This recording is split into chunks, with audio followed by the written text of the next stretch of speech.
정부가 코로나 피해 지원을 위해 국민의 80%에 1인당 25만 원씩 재난지원금을 주는 2차 추경 예산안을 확정했습니다. 대규모 추경이 이어지면서 정부의 재정 지출은 처음 600조 원을 돌파했고 전체 나라빚은 내년에 1,000조 원을 훌쩍 웃돌 것으로 예상됩니다. 수도권 코로나 확진자가 급증하고 델타 변이 바이러스 확산 우려까지 커지면서 정부가 새로운 사회적 거리두기 시행 시기를 일주일 연기하기로 했습니다. 정부가 목표로 하는 11월 집단 면역 달성에 델타 변이 바이러스가 최대 복병으로 작용할 수 있다는 우려가 나옵니다.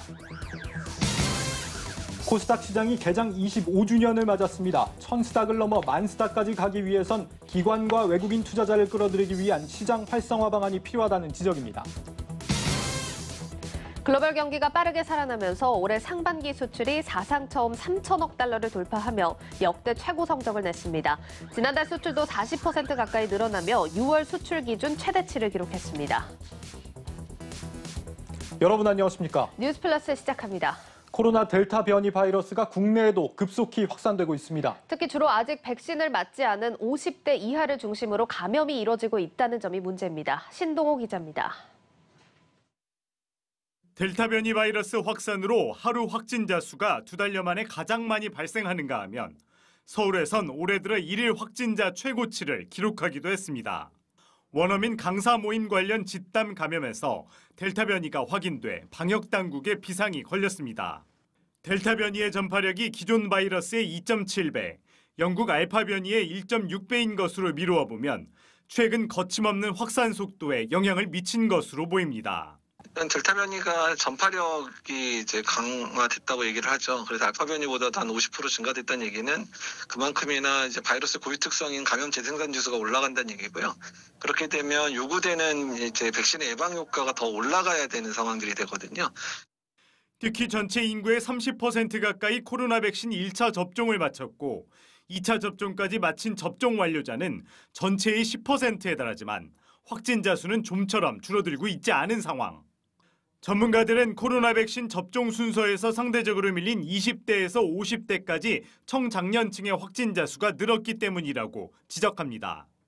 여기에 아직 접종률이 낮은 상황에서 섣불리 거리두기 완화 방침을 내놓은 점도 확진자가 줄지 않은 이유입니다.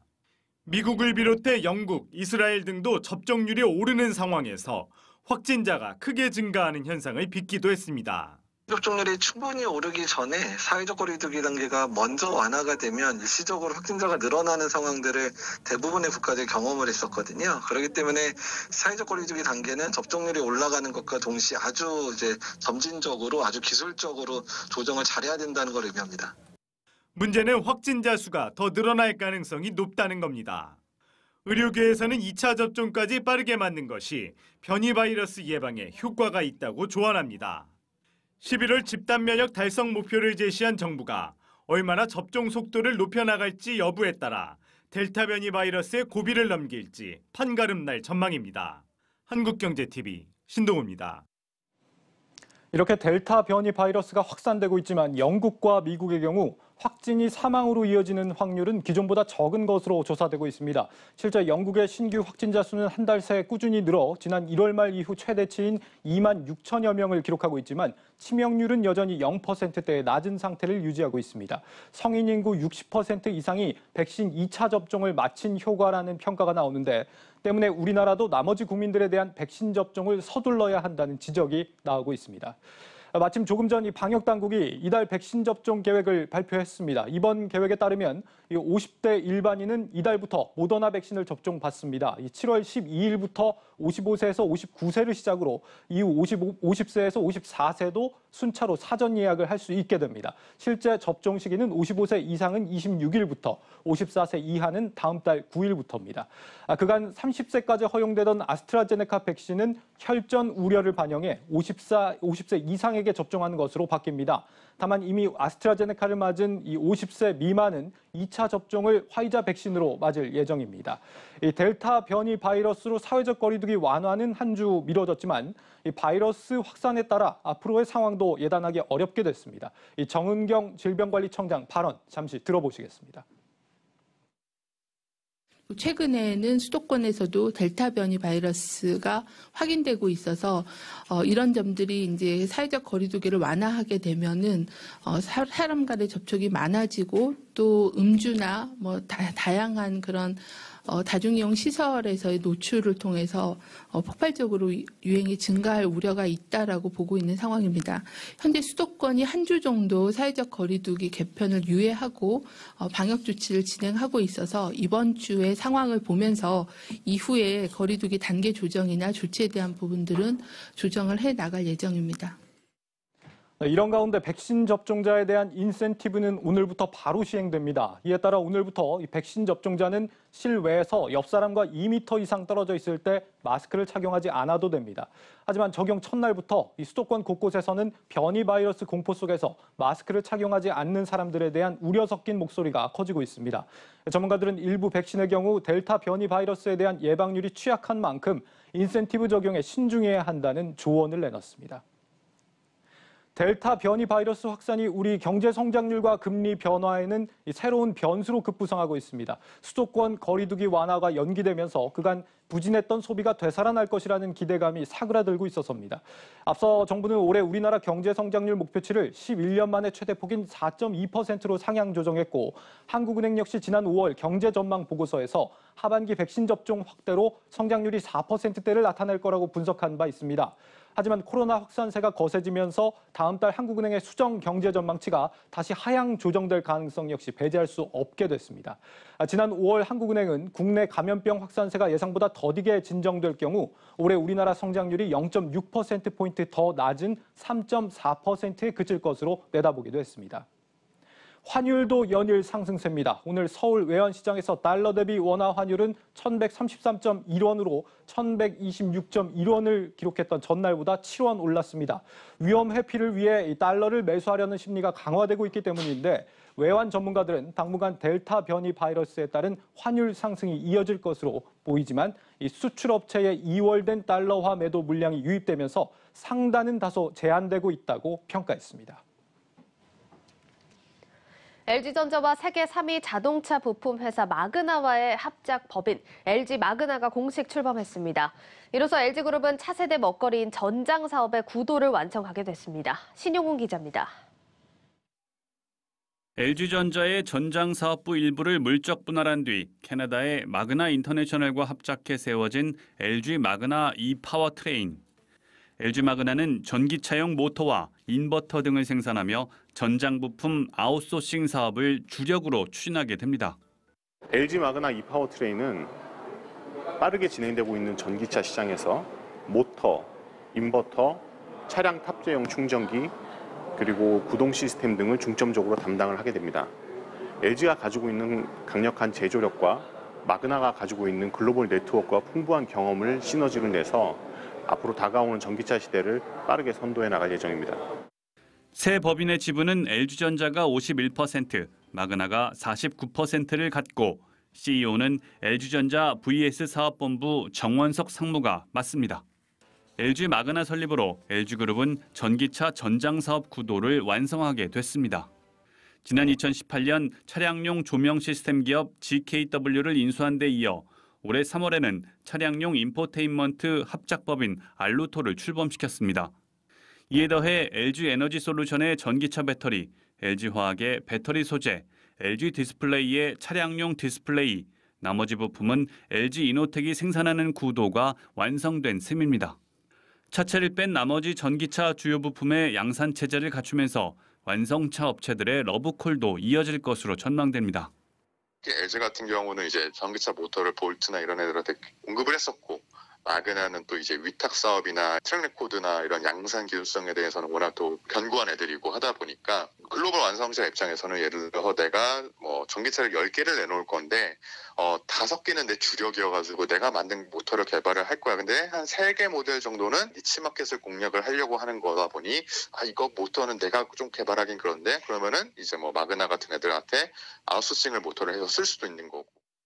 자동차 시장의 패러다임이 친환경과 자율주행으로 바뀌고 있고 전장 부품의 중요성이 커지면서 관련 시장에 대한 전망도 밝습니다. 글로벌 전기차 모터 시장은 지난해 6조 2천억 원에서 올해 9조 5천억 원, 2025년엔 24조 원으로 늘어나 매년 20% 이상 성장세를 이어갈 것으로 예상되고 있습니다.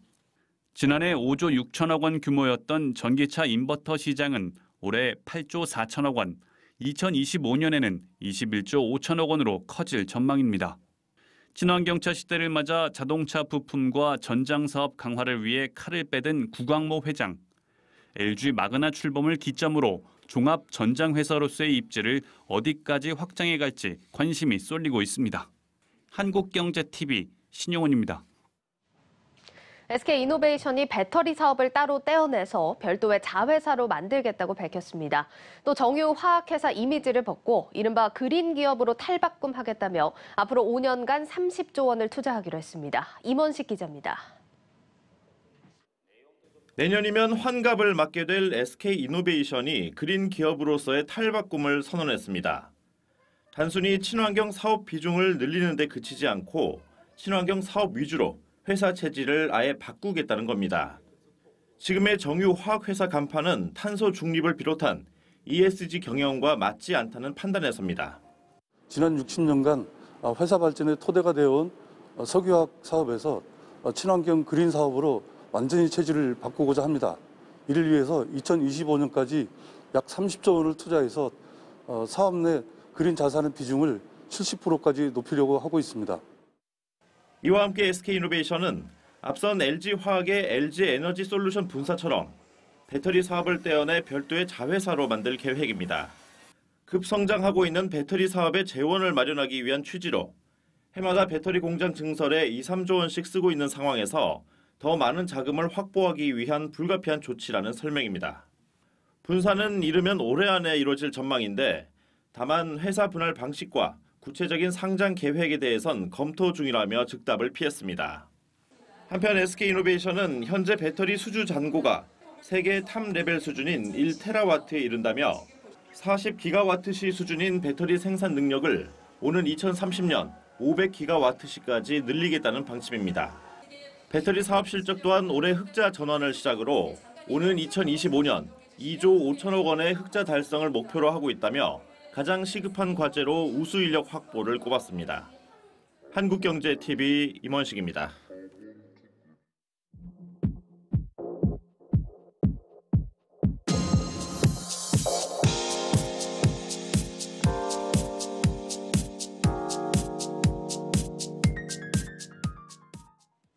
네, 코스닥 시장이 오늘 개장 25주년을 맞았습니다. 처음 시작할 때의 지수인 1000선을 회복하는 데 무려 20년이 걸렸지만 그 사이 시가총액은 무려 56배나 성장할 정도로 외형이 커졌습니다. 이민재 기자입니다.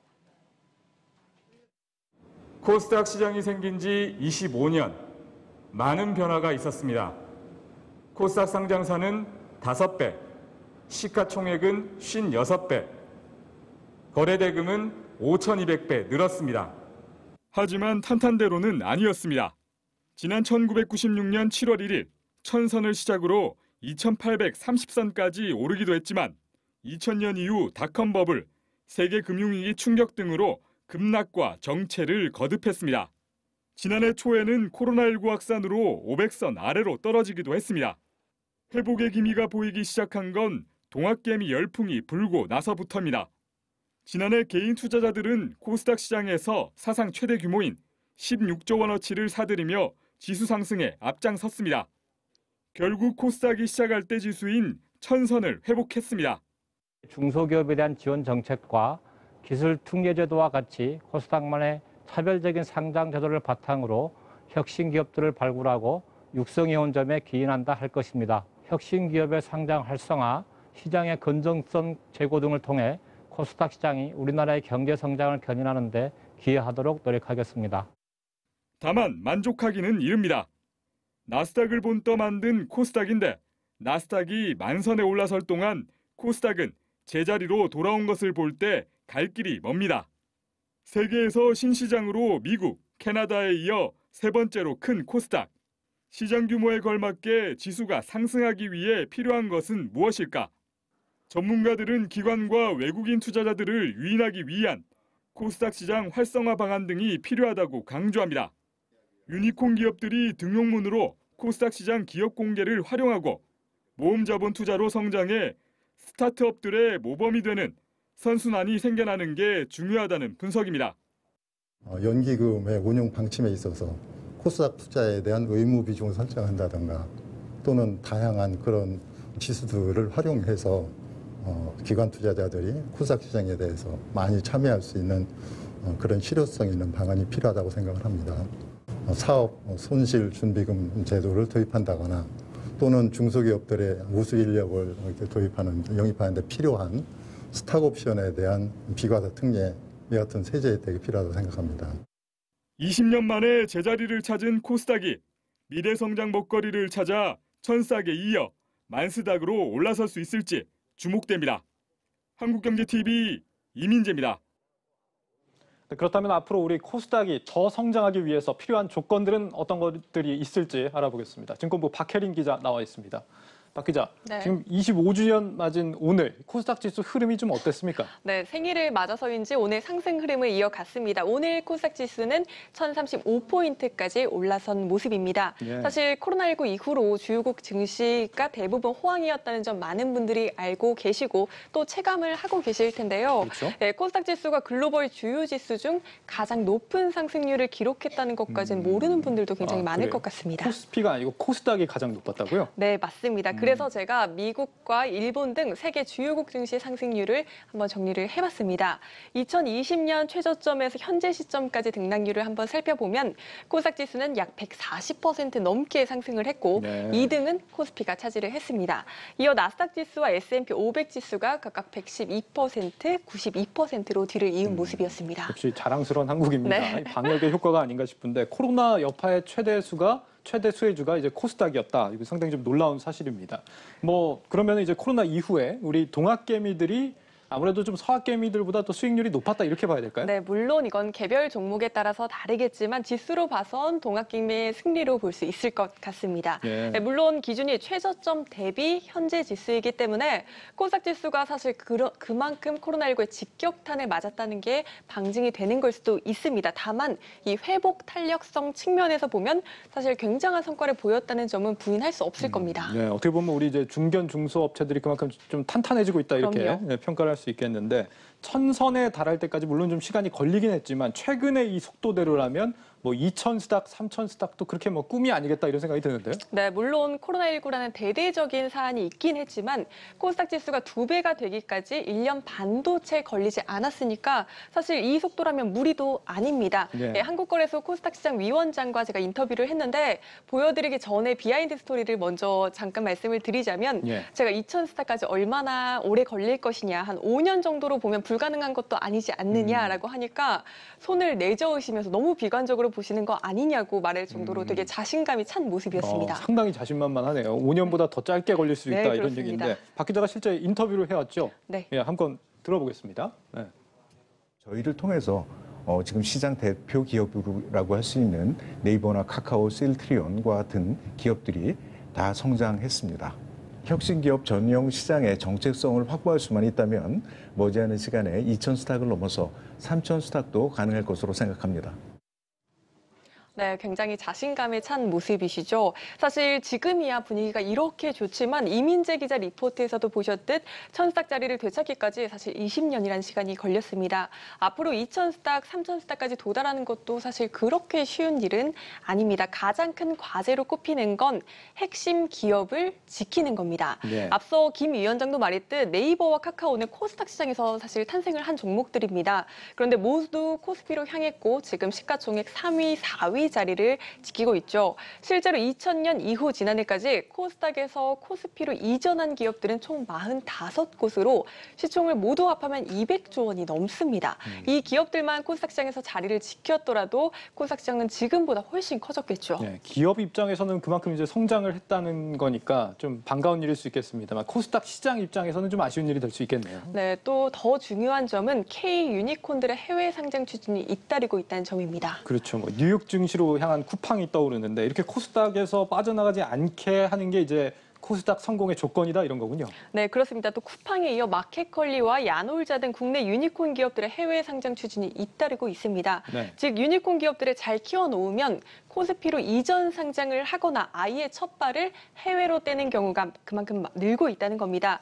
이걸 잡지 않으면 코스닥 시장의 양적, 질적 성장세는 사실 주춤할 수밖에 없는 겁니다. 코스닥이 최근에 이렇게 분위기가 좋은데 이런 기업들은 왜 해외로 향하는 걸까요? 네, 여러 이유가 있겠지만 가장 큰 이유는 자금 조달일 겁니다. 네. 쿠팡이 국내 증시에서 상장을 하려고 했다면 누적 적자의 거래소 문턱도 못 넘었을 가능성이 굉장히 큽니다. 그런데도 쿠팡은 높은 밸류에이션의 인정을 받아서 뉴욕 증시에서는 100조 원이 넘는 시가총액을 인정받았습니다. 거래소 측에서도 위기감을 느끼고 이 유니콘 기업들에 대해 상장 문턱을 낮추고 있긴 합니다. 시가총액 1조 원 이상이면 다른 재무적 요건을 충족하지 않더라도 상장 가능성을 열어두고 있고요. 또 코스닥 시장 차원에서도 유인책에 대해 모든 가능성을 열어두고 검토하고 있다고 하니까 조금 더 지켜봐야 할 것 같습니다. 예. 기업의 유인책에 대해서도 모든 가능성을 열어두고 찾아보고 있습니다. 기관과 외국인 투자자들에 대해서도 우호적인 투자 환경을 구축하도록 노력하고 있습니다. 네, 기관과 외국인 투자자를 위해서도 우호적인 투자 환경을 조성하겠다. 이것도 이제 코스닥 성장의 중요한 과제인 모양인데 왜 그런 걸까요? 네, 맞습니다. 이게 바로 코스닥 상장의 코스닥 시장의 두 번째 과제입니다. 네. 사실 코스닥 시장의 롤모델이 나스닥 시장이잖아요. 여기까지 발돋움을 하기 위해선 투자자들 사이에서 장기 투자 문화가 형성돼야 하는데 지금으로선 코스닥 시장은 변동성이 큰 시장으로 인식이 되고 있죠. 이 점이 코스닥 시장의 한계점으로 꼽히는 거고요. 또 K-유니콘 기업을 잡는 게 물론 선결 과제이겠지만 외국인과 기관의 자금 투자 유치가 반드시 필요한 상황입니다. 네. 실제 지난해 수치로 보면 외국인과 기관의 코스닥 거래 비중은 각각 8.5%, 3.3%에 불과한 상황입니다. 기관은 3.3%면 뭐 거의 안 들어온다는 얘기네요. 네, 사실 이것만 단적으로 봐도 기관 투자자의 자금 유치가 얼마나 절실한지 알 수 있겠죠. 업계에서는 코스닥 시장의 장기 투자 문화를 조성하기 위해 연기금의 참여가 절실하다고 목소리를 높입니다. 연기금 운용 방침에 코스닥 투자에 대한 의무 비중을 설정을 하고 또 코스닥 150 외에도 다양한 지수를 개발하는 등 연기금의 참여를 이끌어낼 수 있는 방안을 모색해야 한다는 겁니다. 사실 뭐 미국 주식이 이제 안정적으로 평가되는 이유가 이제 401K라고 하잖아요. 퇴직연금들이 이제 네. 장기 투자 자금들이 들어가면서 좀 그 시장 자체가 좀 안정화되고 있다 이런 평가들이 있는데 우리 같은 경우도 이제 장기 투자 자금으로서 연기금 같은 이런 기관들이 들어온다면 안정화가 이루어지겠다 이런 생각이 듭니다. 네, 그렇습니다. 그리고 또 하나 효과가 있습니다. 세 번째, 이 시장의 투명성과 개방성의 한계점을 뛰어넘을 수 있다는 점인데요. 네. 이 업계에선 기관의 자금이 들어오게 되면 가격 상승 효과와 더불어서 기업 분석 리포트도 많아지고 또 이게 정보의 양과 질이 동시에 개선되는 효과를 가져올 수 있다고 봅니다. 인터뷰 하나 보시죠. 네. 기관 투자자들이 많이 들어오게 되면 그만큼 이렇게 이제 대규모의 자금들이 들어오면서 가격 상승 효과도 더 커질 수 있는 거고요. 기업 분석 리포트도 그만큼 더 많이 나올 가능성이 높아집니다. 정보의 양이 많아지면서 정보의 질까지 개선되는 그런 효과를 기대해 볼 수가 있는 거거든요. 네, 이렇듯 기관의 자금을 유치하기 위해 코스닥 전용 펀드 등이 꾸준히 출시될 수 있도록 세제 혜택 등을 주는 등 정책적인 노력 또한 수반돼야 한다는 설명입니다. 그렇군요. 기관이 많이 들어오면 이제 가격도 개선이 되고 정보도 이제 리포트 같은 것들이 많이 개방이 되면서 공유가 되니까 투자자들이 유입될 확률도 그만큼 더 올라가겠다 이런 생각이 듭니다. 네, 맞습니다. 사실 제가 뉴스앤마켓을 하면서 증권사들 리포트들을 굉장히 많이 보는데 코스닥 기업들에 대한 보고서가 굉장히 적습니다. 네. 그마저도 시장 대형주 위주로 발간이 되고 중소형 상장사들은 커버리지가 대부분 안 된다고 보셔도 무방할 그렇죠. 정도입니다. 중소 상장사들 같은 경우는 이제 IR 담당 인력 뽑기도 좀 어려울 것 그렇죠. 같고 증권사 입장에서도 사실 여기까지 다 커버하기는 좀 한계가 있을 것 같아요. 네, 물론 현실적인 문제가 있을 수밖에 없습니다. 그렇지만 투자자들이 안 그래도 생소한 기업인데 투자를 하는데 보고서까지 없다? 너무 불안하겠죠. 네. 장기 투자에 대한 확신 또한 서지 않을 겁니다. 물론 말씀하셨듯 상장사와 증권사 측면에서도 분명 한계가 있습니다. 따라서 이렇게 민간에서 해결되지 않는 부분이라면 코스닥 시장 투명화 활성화를 위해 거래소나 협회 차원에서 투자 정보를 제공하는 조직을 구성하고 기업의 IR 활동을 지원해야 한다는 조언까지 나오고 있습니다. 정리를 하자면 2,000수닥, 3,000수닥으로 도약하기 위해서 투자자들에게 믿을 만한 시장이란 인식을 심어주는 게 선결 과제라는 겁니다. 그렇군요. 올 들어서 이제 전 세계에서 가장 잘 나간다는 코스닥, 앞으로도 이 성장세가 쭉 이어지길 기원해 보겠습니다. 증권부 박혜린 기자였습니다. 잘 들었습니다. 고맙습니다.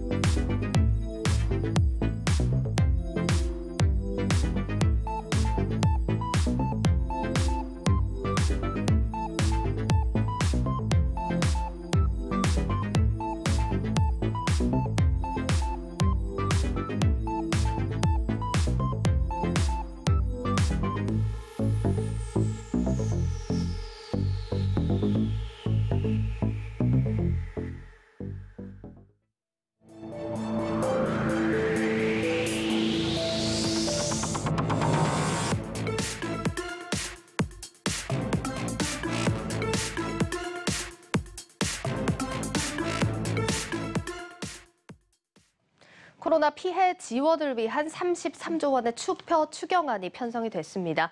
여기에 기존에 책정된 예산 3조 원까지 더하게 된다면 이 세출 증액 기준 역대 최대 규모입니다. 총 36조 원의 추경이 이뤄지는데요. 이번 추경안에 어떤 내용이 담겼는지 취재 기자와 함께 자세한 얘기 나눠보도록 하겠습니다. 정치경제부 강미선 기자 나와 있습니다. 자, 강 기자, 정말 규모만 보면 슈퍼 추경 아닙니다. 일단 효과도 그만큼 나와줘야 할 텐데 일단 어떤 내용이 담겼습니까? 네, 이번 코로나19 이제 추경안에는 코로나19 피해 지원 3종 패키지라고 불리죠. 네, 이제 국민지원금이라는 재난지원금, 소상공인 피해 지원, 그리고 또 신용카드 캐시백이라고 불리는 상생 소비 지원금 이렇게 3대 패키지가 15조 7천억 원에 이제 담겼습니다. 네, 이제 이 가운데 가장 많은 이제 큰 규모를 차지하고 있는 재난지원금액 같은 경우는요. 1인당 25만 원씩 소득 하위 80%에 지급이 됩니다. 이게 일단 기본적으로 설정이 된 부분으로 알고 있는데 뭐 듣기로는 더 두텁게 지원을 하겠다 이런 발언도 나왔는데 뭐 추가로 적용되는 부분은 없습니까? 네, 있습니다. 네, 저소득층에게는 1인당 추가로 10만 원씩 더 주기로 하는데요. 여기서 추가로 10만 원을 더 지급하겠다는 얘기죠? 네, 25만 원을 받았으면 이제 10만 원을 더 받을 수 있게 되는 겁니다. 네, 이에 대한 예산을 이제 3천억 원 정도 담겼습니다. 네, 이제 소상공인에 대한 현금 지원과 이제 손실 보상을 이제 위해서도 3조 9천억 원이 이제 담겼습니다. 일단 소상공인 회복 자금과 손실 보상 법제와 이렇게 좀 나뉘어져 있는데 이게 최대 얼마까지 받을 수 있는 부분입니까? 네, 이제 지난해 집합 금지라든지 이제 영업 제한을 받았던 이제 소상공인들에게는 이제 최대 900만 원까지 이제 지급을 할 예정입니다. 일단 손실을 본 자영업자들에게 900만 원까지 지급을 하겠다 이런 얘기군요. 네, 맞습니다. 더 들어보죠. 네, 이제 이 밖에도 이제 일자리 지원과 고용 민생 지원 같은 이제 이 예산에 2조 6천억 원을 투입을 하는데요. 이제 일자리 창출이라든지 이제 청년 창업, 이제 주거 생활 이런 데에 이제 들어갈 예정입니다. 또 이제 11월에 집단 면역을 좀 활성화할 예정인데 이제 백신과 이제 방역 보강에 4조 4천억 원을 이제 예산을 투입합니다. 그리고 또 농어가 지원과 같은 지역 경제 활성화에 12조 6천억 원을 투입할 예정입니다. 알겠습니다. 자, 이렇게 또 내용을 짚어봤는데 일단 국채를 갚는 데 쓰기로 했다라는 또 부분이 또 책정이 된 걸로 알고 있습니다. 이 부분은 규모가 어떻게 됩니까? 네, 추경 재원 중 2조 원을 이제 국채를 갚는 데 쓰기로 했습니다. 네, 홍남기 부총리의 말 들어보시겠습니다. 확보 지원 중 2조 원은 기존 국가채무상환에 활용했다는 점입니다. 초과 세수가 31조 5천억 원으로 상당한 만큼 일부는 채무상환에 사용되어야 한다고 보았습니다. 일단 여기서 가장 큰 관심과 더불어서 입장차도 많았던 게 재난지원금입니다. 일단은 소득 하위의 80%로 지급이 결정이 됐는데 사실 이게 내가 여기 해당하는지 안 하는지 궁금해하시는 분들 많을 것 같은데 이게 어떤 식으로 산정이 되는 겁니까? 네, 정부는 이제 소득 하위 80%를 건강보험료로 잡을 방침인데요. 우리나라 국민 모두가 가입돼 있기 때문입니다. 네, 표를 보시면 힌트를 얻으실 수 있습니다. 올해 건강보험료를 기준으로 한다면 1인 가구는 월 월 소득 365만 원, 4인 가구는 월 975만 원입니다. 네, 이보다 소득이 낮으면 재난지원금을 받을 수 있습니다. 네, 하지만 소득 하위 80%에 있어 세밀한 분류가 지금 현재 더 필요한 상황인데요. 네, 정부는 현재 TF를 꾸렸고 이번 달 안으로 재난지원금 지급 기준 안내를 할 방침입니다. 예, 뭐 세부적인 분류가 필요하다고 하니까 일단은 좀 기다려 보겠습니다. 자, 그리고 또 오늘 보도된 사안들을 좀 보면 이게 재난지원금을 건보료 기준으로 준다라고 한다면 이게 직장에서 가입을 하신 분들도 있고 지역에서 또 따로 가입하신 분들도 있기 때문에 이게 산정하는데 정확한 기준이 없다, 좀 어려울 수 있다 이런 얘기도 나오거든요. 네, 그러니까 저희 같은 직장 가입자들은 최근 직전에 소득을 알 수 있지만 지역 가입자는 좀 아닌 경우가 많은데요. 네, 지역 가입자는 종합소득세 신고가 5월부터 7월이라 지난해 소득 신고를 지금 하고 있기 때문입니다. 네, 정부는 지역 가입자의 경우 2019년 소득을 기준으로 하되 지난해 소득이 감소한 부분을 이의 제기를 이제 한다면 이제 받아들여서 추후에 재난지원금을 지급할 예정입니다. 이게 그럼 지역 가입자들은 뭐 지금 이제 직장에서 가입한 사람들 대비해서는 조금 더 늦게 받게 될 수도 있고 뭐 정확한 소득 피해 규모를 알 수 없다면 뭐 정확하게 규모를 받을 수 없다는 피해도 있겠네요. 네, 맞습니다. 현재 이제 재산은 없는데 이제 맞벌이 부부라서 연봉이 1억이 넘거나 소득은 또 없지만 이제 고액 재산가 같은 것은 재산가들은 이제 받는 거 아니냐는 논란이 좀 계속되고 있는데요. 그래서 정부는 앞으로 고가의 주택 보유자나 예금 보유자들은 지원금에서 제외하는 컷오프 기준을 만들어 적용할 예정입니다. 예, 일단 사실 이렇게 된다면 뭐 누구는 대상자지만 나중에 받게 되는 거고 뭐 재산으로 볼 수 있는 것들이 주택이나 예금뿐만은 아니기 때문에 조금 더 세밀하게 따져봐야 할 부분이 많다는 생각이 듭니다. 자, 여기에 또 한 가지 우려로 얘기가 나오는 부분이 바로 나라 빚입니다. 뭐 앞서서도 저희가 얘기를 했지만 지금 세출 기준으로 최대 규모로 책정이 되고 있고 2차 추경 재정 지출도 600조 원을 넘겼다고 하거든요. 이거 괜찮은 겁니까? 네, 이제 코로나19를 거치면서 올해 국가 부채가 1,000조 원 가까이 늘었는데요. 이번 추경에서도 국가 부채 상환액이 2조 원밖에 안 돼서 너무 적은 것 아니냐는 지적이 나오고 있습니다. 네, 관련 내용은 조현석 기자의 리포트로 보시겠습니다. 2차 추경 주요 재원은 예상보다 더 거친 국세 수입 31조 5천억 원입니다. 정부가 이 가운데 6%인 2조 원만 나라빚 갚는 데 쓰고 나머지 대부분을 현금성 지원에 쓰기로 한 건 재정을 풀어 경기에 활력을 불어넣기 위해서입니다. 금년에 30조 원 이상의 추가 세수가 예상되는 바 시장에서의 구축 효과를 막기 위하여 이를 시장에 되돌려줘야 한다는. 하지만 전문가들은 국가 채무가 1,000조 원에 육박하는 상황에서 국채 상환 규모가 턱없이 부족하다고 지적합니다. 실제 이번 정부 들어 우리 경제의 재정 의존도가 커지면서 국가 예산은 50%나 불어났고 국가 채무도 30조 원이나 급증한 상황입니다. 올해 국고채 이자로 정부가 책정한 예산만 20조 원 규모입니다. 초과 세수도 뭐 경기가 확 좋아져서 그렇다기보다는 부동산이나 주식 이런 데를 통해서 들어온 거고 단기성이 좀 크기 때문에 우선 때 국가 채무 상환에 더 집중을 하는 게 더 좋습니다. 국가재정법엔 더 거친 세금은 해당 연도 국채를 우선 상환할 수 있다고 돼 있는데 강제 조항은 아니지만 법 취지상 초과 세수는 빚 갚는 데 먼저 쓰여야 한다는 겁니다. 재정과 통화정책 간 엇박자도 논란거리입니다. 한국은행이 연내 금리 인상을 하기로 한 상황에서 정부가 대규모 현금 지원에 나서면서 시장 혼선을 키울 수 있다는 겁니다. 특히 경기 회복세가 강화되고 물가 상승 압력이 커지고 있는 상황에서 이번 추경이 우리 경제에 중장기적으로 부작용을 낳을 수 있다는 우려도 나옵니다. 단기적으로는 뭐 성장률을 끌어올릴 수는 있지만 중장기적으로는 자산 인플레이션, 우리 국가 부채 증가, 적절하지 않은 부분이 상당히 있다고 보여집니다. 또 현금성 지원과 일회성 복지 사업이 대부분이고 기업 투자를 이끌어내기 위한 예산이나 민간 일자리 창출을 위한 근본 대책이 부족하다는 지적도 제기되고 있습니다. 한국경제TV 조현석입니다.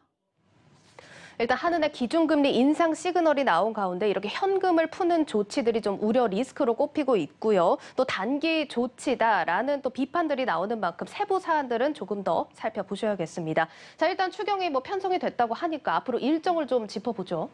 네, 정부는 내일 중으로 이제 추경안을 국회에 제출할 예정입니다. 네, 하지만 재난지원금의 경우 아직 여당 일부에서 전국민 지급 주장이 계속되고 있고 또 소득 기준과 관련해 논란이 있어 국회 논의 과정에서 바뀔 가능성이 이어지고 있습니다. 역대 규모의 돈을 쓰는 만큼 효과도 톡톡히 봤으면 좋겠다 싶은 마음입니다. 여기까지 듣도록 하겠습니다. 정치경제부 강미선 기자였습니다. 잘 들었습니다.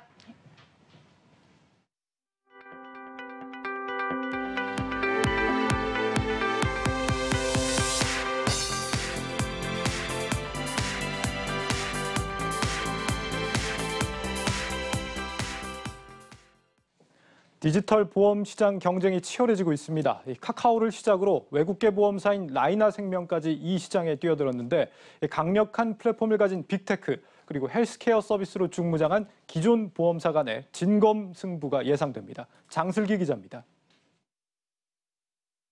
강력한 플랫폼을 무기로 연내 본허가를 목표로 하고 있는 카카오 손해보험.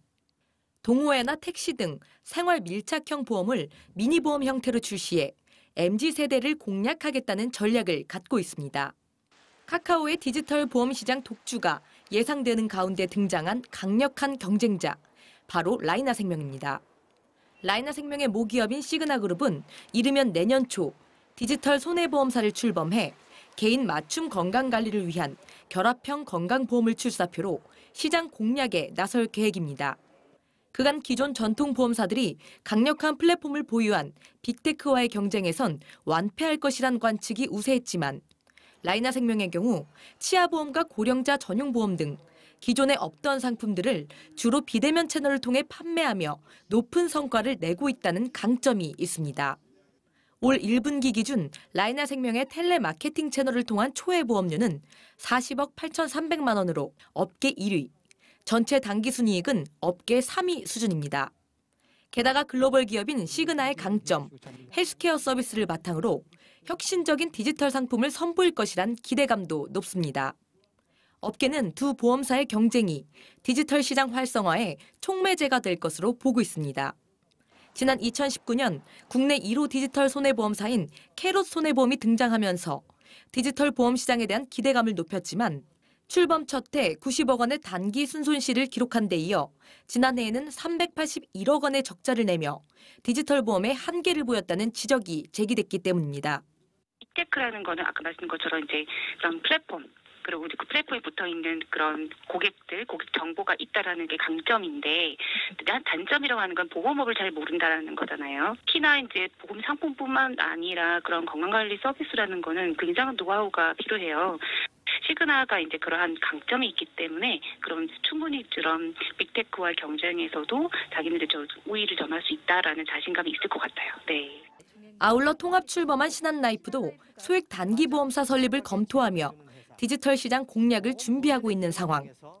다른 업권에 비해 디지털화가 늦다는 지적을 받아왔던 보험업계가 잇따른 시장 진출로 업계의 판도를 바꿀 수 있을지 기대가 모아집니다.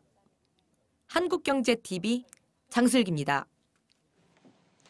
GS 홈쇼핑과의 합병을 마무리한 GS 리테일이 신세계 이마트와 롯데쇼핑에 이어 국내 3위의 유통기업으로 발돋움합니다. KT 역시 홈쇼핑 콘텐츠 계열사와 모바일 쿠폰 사업 계열사를 합치면서 유통 분야로 본격 뛰어들기로 했습니다. 박승환 기자입니다. GS그룹 유통 계열사들이 하나로 뭉쳤습니다. 편의점 GS25와 슈퍼마켓 GS 프레시 등을 운영하고 있는 GS 리테일이 GS 홈쇼핑을 흡수 합병한 겁니다. 통합 GS 리테일은 지난해 10조 원의 매출을 올려 신세계 이마트와 롯데쇼핑에 이어 국내 3위의 유통공룡으로 자리매김하게 됐습니다. 허연수 GS 리테일 대표는 전국의 오프라인 점포를 온라인과 결합해 시너지를 만들 기업은 GS 리테일이 유일하다며 자신감을 내비쳤습니다.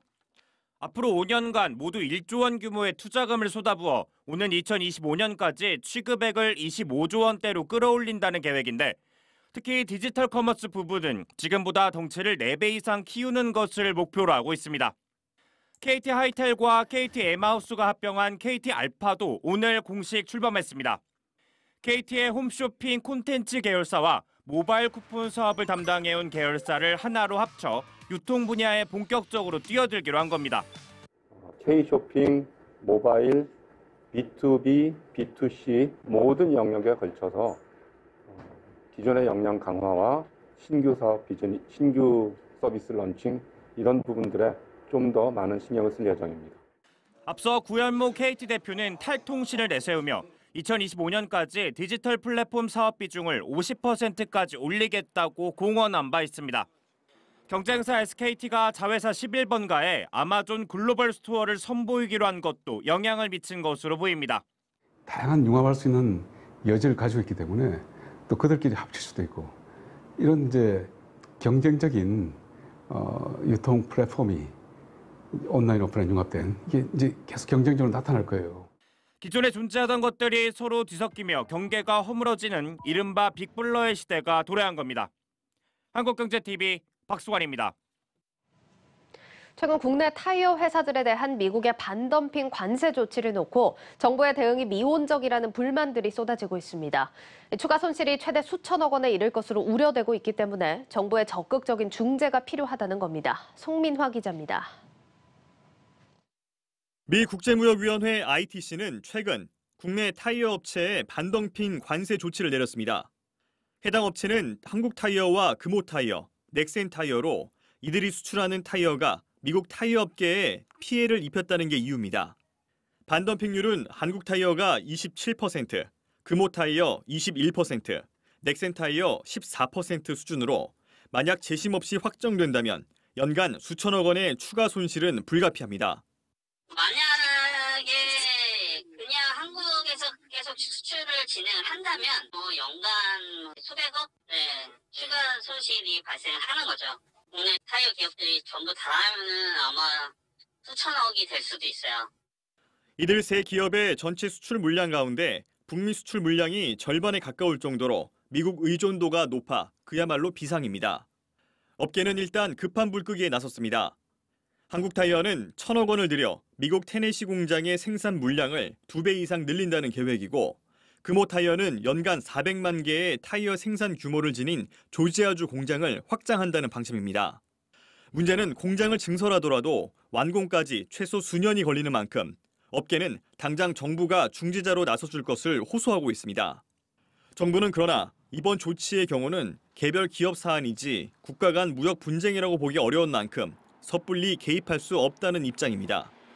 보통 반덤핑 같은 경우에는 사실 기술적인 내용이라 가지고 정부에서 알 수가 없는 게 왜냐면은 판매 장부를 봐야 돼요. 원래는 정부가 뭐 한국타이어나 넥센이나 금호나 뭐 판매 장부 내놓으라고 하지는 못하잖아요. 정확한 관세율은 사실 기업도 정부한테 공유 주지 못하는 부분이고 그래서 뭐 어느 한계는 있는데 전문가들은 다만 선진국들이 경쟁국 제품의 수입을 규제하기 위한 수단으로 반덤핑 관세를 부과하는 경우도 많은 만큼 정부의 적극적인 중재 노력이 필요하다고 조언했습니다. 한국경제TV 송민아입니다. 경기 호조세를 바탕으로 올해 상반기 수출이 사상 처음으로 3천억 달러를 돌파하면서 역대 최고 성적을 냈습니다. 산업통상자원부에 따르면 상반기 수출은 3,032억 4천만 달러로 지난해 상반기보다 26.1% 증가했습니다. 지난해 수출도 40% 가까이 늘면서 역대 6월 수출 중 최고치를 기록했습니다. 진승호 한국투자공사 사장이 적극적인 투자 수익 창출과 전문성 강화를 통해 세계 10대 국부펀드로 도약하겠다고 밝혔습니다. 취임 한 달을 맞은 진 사장은 한국투자공사 창설 16주년인 이날 중국 KIC 본사에서 기자 간담회를 통해 세계 10대 국부펀드 도약과 대체 투자 확대, 또 책임 투자 강화와 국내 금융산업 발전 지원 확대 등 4대 발전 전략을 제시했습니다. 진 사장은 세계 주요 국부펀드와 대등하게 경쟁할 수 있는 수준의 자산운용 규모를 확보하고자 한다며 자산군에 대한 정책 비중을 점검하고 적극적인 장기 분산 투자를 통해 수익률을 제고해 나가겠다고 밝혔습니다.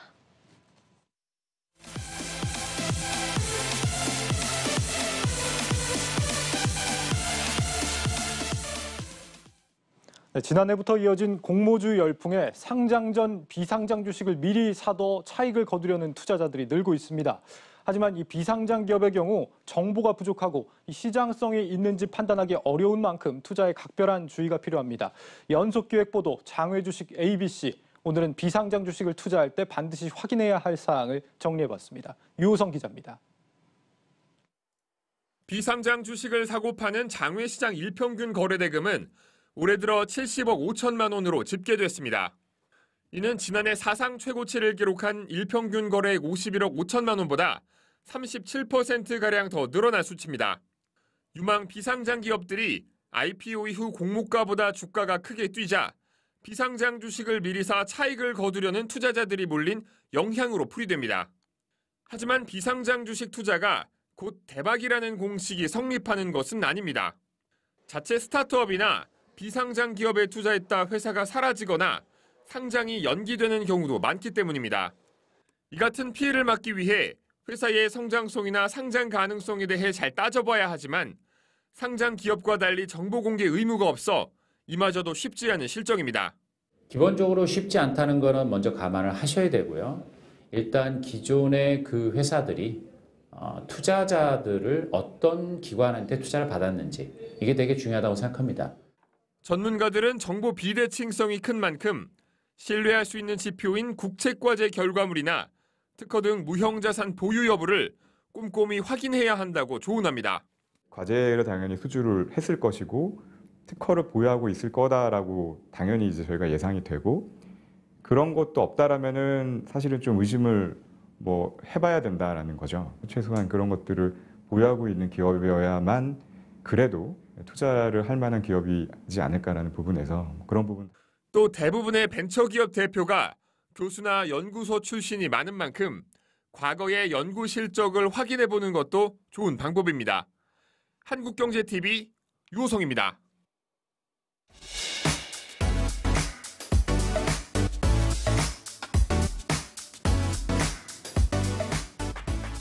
최근 국제 유가 강세 지속이 되고 있습니다. 보시는 건 WTI의 연초부터 현재까지의 흐름표인데요. 오늘 장중 한때 배럴당 74달러를 넘기기도 했습니다. 사실 연초에 배럴당 50달러 수준이었던 점을 감안했을 때 빠르게 올라오고 있는 모습을 확인해 보실 수가 있죠. 이런 가운데 오펙 플러스가 내일 증산 방향성을 결정하는 회담을 진행합니다. 당초 오늘이었던 회의는 사우디와 러시아 간의 이견이 격해지면서 하루 연기된 걸로 보도가 됐는데요. 이 블룸버그의 보도에 따르면 이번 회의, 지난 1년 회의 중에 가장 중요하게 평가를 받고 있습니다. 이번 결정으로 유가와 공급량 체계 변화가 자리 잡을 수 있다는 배경 때문인데요. 어쨌든 시장에서는 증산 가능성이 더 높다고 보고 있습니다. 다만 유가가 계속해서 상승을 하고 있기 때문에 급격한 방식보다는 점진적 증산 방식, 즉 일평균 50만 배럴 추가 증산이라는 기존의 계획을 고수하면서 차차 늘려갈 수 있다는 전망이 나옵니다. 다만 증산 말고 동결을 하는 방안도 염두에 두고 있다고 보는 전망도 많이 나왔습니다. 이 오펙 내부 보고서에 따르면 2022년 4월까지 일평균 600만 배럴 감산을 되돌리게 된다면 공급 과잉이 재발할 것이다라는 전망이 나왔고요. 역시나 또 델타 변이로 주요국 수요가 다시 무너질 우려가 있기 때문에 동결 결정이 이번에 이례적으로 나올 수 있다고 봤습니다. 자, 그리고 이렇게 예상 외로 동결 결정이 나온다면 유가가 더 급등할 수 있다라는 경고까지 나왔습니다. 현재 국제 경기 회복에 따라서 원유 수요가 급증하면서 원유 재고는 예상치보다 더 빠르게 감소를 하고 있죠. 이번 오펙의 결정으로 하반기 유가 향방이 결정되는 만큼 주목해 보셔야겠습니다. 일정이었습니다.